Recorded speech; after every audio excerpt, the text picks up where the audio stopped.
আসসালামু আলাইকুম, আমি মোহাম্মদ রঞ্জু হক, আপনাদেরই ভাই। বরাবরের মতো অনেকদিন পরে আরও একটি ভিডিও আপনাদের সম্মুখে তুলে ধরছি।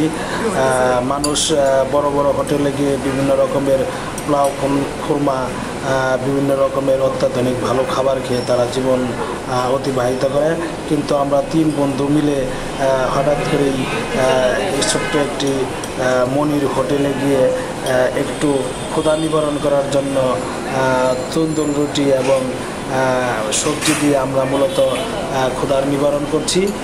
মানুষের সামর্থ্য অনুযায়ী, যার যার সামর্থ্য অনুযায়ী মানুষ চলার চেষ্টা করে, ঠিক ইনশাআল্লাহ আমরাও তাই করছি।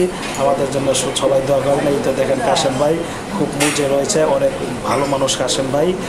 কাশেম ভাইকে আপনারা সবাই সাপোর্ট করবেন, ভালোবাসা দিবেন। সাথে রয়েছে আমার স্নেহের মামুন ভাই। আপনারা সবাই আমাদের জন্য দোয়া করবেন, আমরা যাতে সবাই মিলেমিশে ভালোভাবে সময় অতিবাহিত করতে পারি।